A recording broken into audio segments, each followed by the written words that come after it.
What's up, you guys? Welcome back to another video, and I hope everyone's having a great day, an awesome day. And if you're new, welcome to my channel. My name is Jai. Be sure to like, comment, and subscribe to the channel.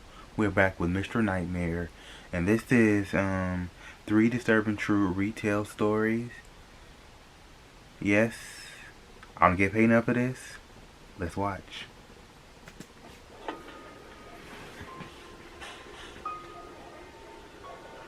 Okay.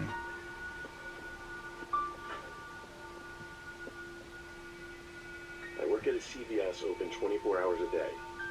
I've been working at this location for 3 years now, and I'm one of the higher-ups. I agreed to take on the overnight shifts because I believe it helps my chances of getting another promotion, and I like to be on my boss's good side. There would only be one employee working the 12 a.m. to 8 a.m. shift, as that's all that's really needed. Once the pharmacy opens at 9 a.m., that's when business usually picks up. The 2 employees before me left after I was set up. At my hours, so few customers come in that my job varies from cash register to simply stock working. The beeper at the front door that would go off would alert me when a customer would enter, so I'd know. I wouldn't mind working at doing at 12 a.m. to 8 a.m. 2 hours into my shift, That's good for I me. went back to the register to check my phone, which I had Go to work at charging. 12. I had a new Come back on 8 a.m. Go to sleep. Do I gotta do throughout the There day? was some weird voice on the other end that I couldn't tell belonged to a male or female, and I couldn't understand what they were saying. Like, the sound quality was terrible. The transcription was unavailable for that reason. Obviously, I just ignored it, because everyone gets weird calls once in a while.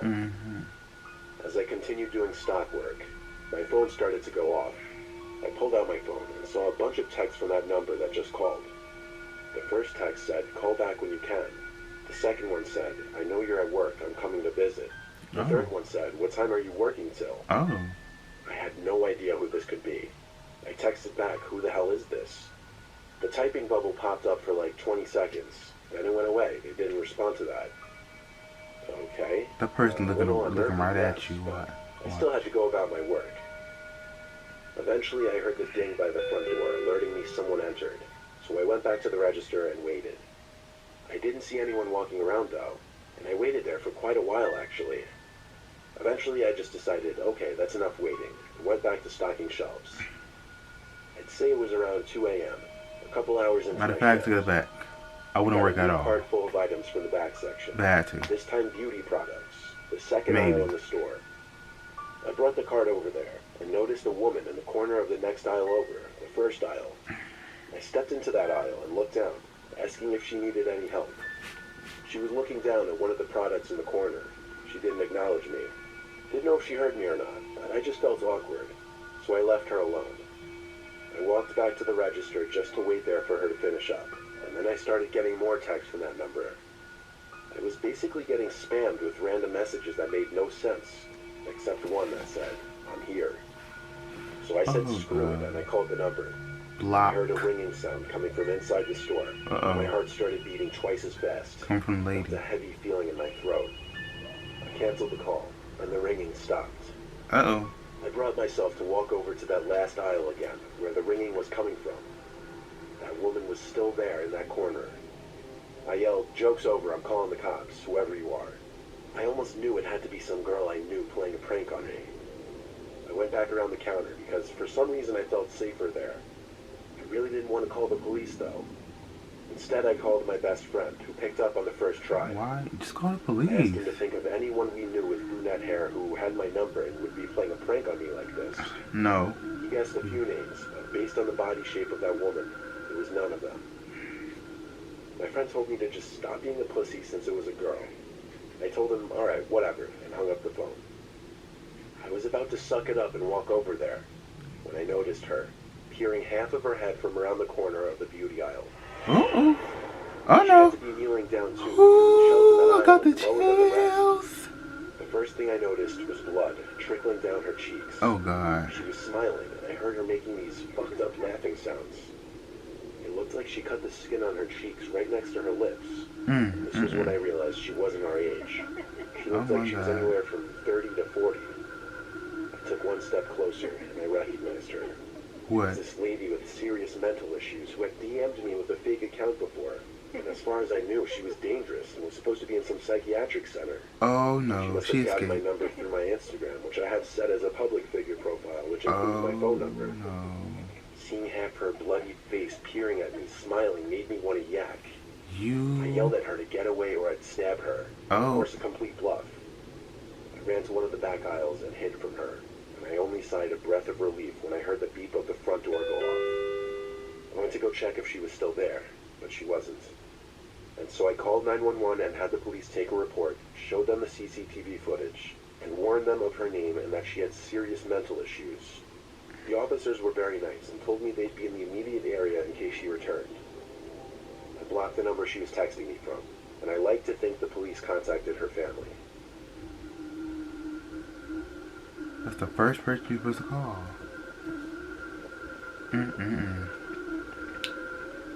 See, I don't get paid enough for I used that. to work the dairy aisle in a grocery store. It was the worst job I ever had. A lot of heavy lifting, expired dairy products, and shivering. The big dairy cooler was in the back of the store, in the area where all the groceries yet to be stocked on the shelves were kept. I would often just chill in the dairy cooler, no pun intended, because the supervisors on duty would never think to check on me in there. I'd bring a hoodie just so I wouldn't get cold. Anyway, one night I was working till 10 p.m. The store got quiet past 9. However, Mr. Senko, the supervisor who was a pain in the ass, was on duty. So after stocking the milk cartons one more time for the night, I brought everything to the back area again. On my way back to the dairy cooler to just hide and chill in there, I saw very briefly, for like half a second, the face of someone through the glass of the cooler door. But they either just ducked down or faded away out of my view. Who was in there? I went through the doors to see, and got hit with that blast of cold air and the loud sound of the giant refrigerator blowing cold air into the room. Boxes, pallets, and crates of milk everywhere, but no immediate sight of anyone. There were many places to hide behind the giant piles of boxes, but no one was in there. So I did my usual. I sat on an empty milk crate hidden behind a big pile of boxes. Then suddenly the lights in the cooler turned off, and it went almost pitch dark, besides the light from outside the cooler coming in through the glass of the door. I had a mini freak out because I thought Mr. Senko knew I was in here and was basically signaling for me to come out. I stood up and came out from around the boxes, and then I froze. Or something that Something was person. blocking partial view of the two cooler doors. There was a silhouette of a really tall person right in front of me. It couldn't be Mr. Senko, he was kind of short. The figure right in front of me had to be a foot taller than me. Suddenly, the light flickered back on, and the figure I thought I saw right in front of me was no longer there. I nervously walked around where You I better thought I pick saw up one of someone those standing. milk cartons. I even waved my hand through the air in that spot. I somehow felt like I wasn't alone in there. So I burst through the doors and shut the dairy cooler light. I peeked inside now with the light off, but that figure I saw in there just a moment ago was still gone. I threw my apron off and clocked out early. I didn't care if Mr. Senko would be mad. I just needed to get out of there. That was the one paranormal thing to ever happen in my life. So what happened? No update? What happened? You can tell your boss afterwards, like, what's I good? do overnight stock shifts for various local Lowe's home improvement stores. All I do is work whichever specific location needs me for the night, usually dependent on which location is having the most business. My job is to unload trucks, operate forklifts in the back section and throughout the store, and do night stock work. The trucker on duty that night was Paul, the only other guy with me that night. Once we successfully unloaded the truck, he helped me sort them in the back room before going off to do another pickup with the truck.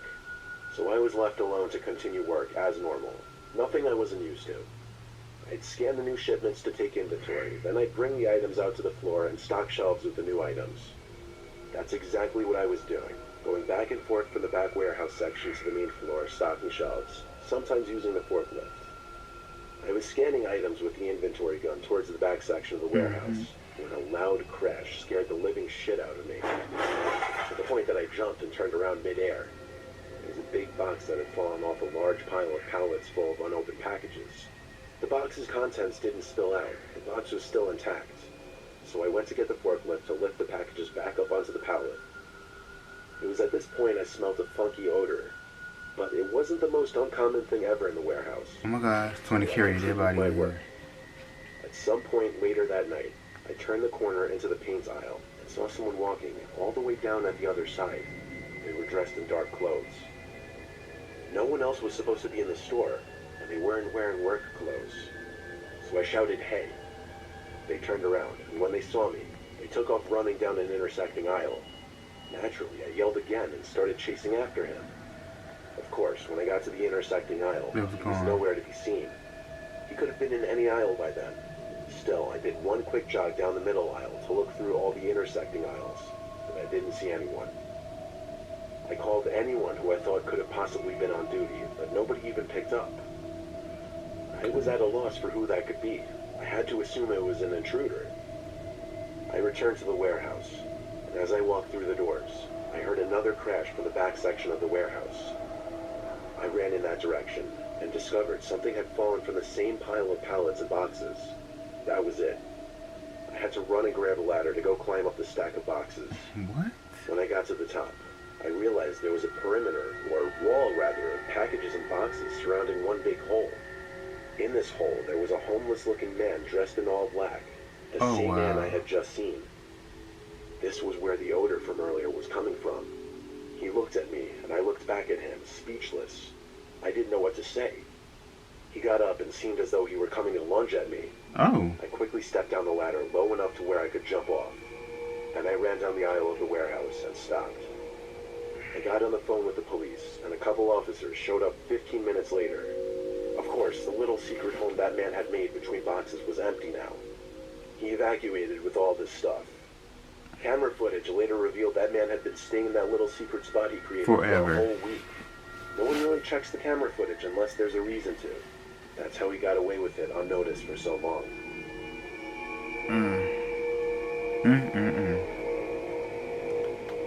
Can you imagine just working midnight?